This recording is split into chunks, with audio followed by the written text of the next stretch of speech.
Hello，歡迎嚟到高作息，我係陳小瑜。今期做星馬燒雞飯。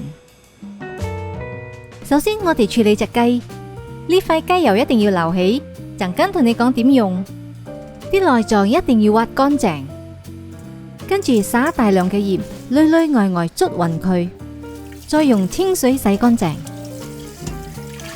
斬走雞頭同埋雞腳，斬雞腳嘅時候喺關節位再落少少先至斬，唔係嘅話焗完之後個皮會縮上去就冇咁靚噶啦。雞尾都切走，用兩隻鈎吊起佢，用滾水淋隻雞，成隻雞氹氹圈咁樣淋一轉，就會睇到啲雞皮收緊啦。淋完就即刻放喺凍水入邊，睇下個雞皮幾靚，俾佢坐直凍起，俾入邊嘅水流晒出嚟，盡量就瀝乾佢。陣間醃嘅時候就更加入味。準備五香粉、鹽、胡椒粉各1茶匙，2湯匙生抽，2湯匙蜜糖，1湯匙紹興酒，然後撈勻佢。醃雞之前都要 check 下雞胸入邊係咪乾身嘅，如果瀝乾咗之後都唔夠乾身嘅話，就用廚房紙印乾佢啦。跟住就倒頭先調好咗嘅調味料落去，喺雞胸入邊四周圍捽勻佢。醃料最好就唔好掂到出邊嘅雞皮，掂到嘅話記得要抹走佢，因為五香粉喺焗嘅時候會整燶個雞皮。將3片薑片、3啟蒜頭同埋1捆嘅蔥放入去，而雞嘅表皮呢，我就會用1湯匙生抽、1湯匙蠔油撈勻佢，搽喺雞皮上邊，上色嘅同時又可以加啲底味。放入雪櫃，將皮風乾，醃佢過夜。焗得要皮脆肉嫩，關鍵就係皮一定要夠乾。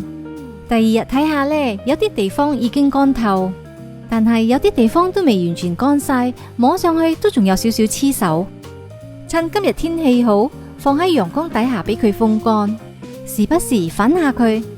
有啲地方例如雞髀罅嗰度特別難乾，曬咗一陣就已經全部乾晒啦，摸上去完全唔黐手。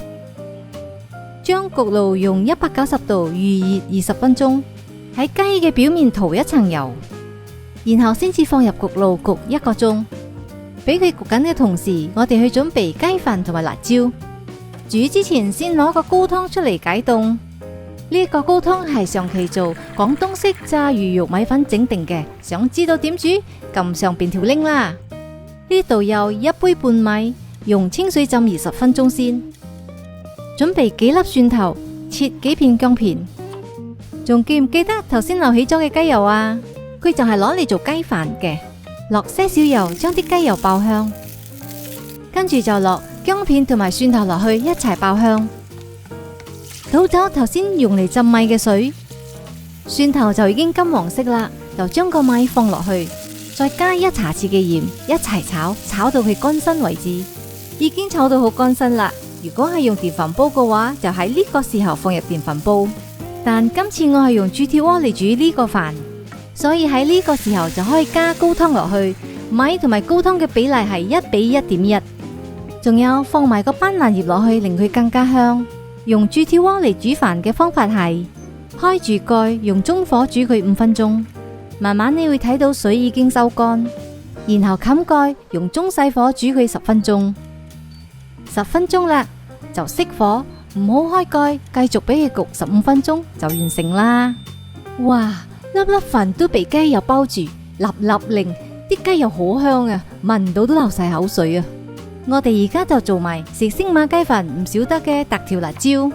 紅辣椒50g，食得辣嘅話就加1條指天椒啦。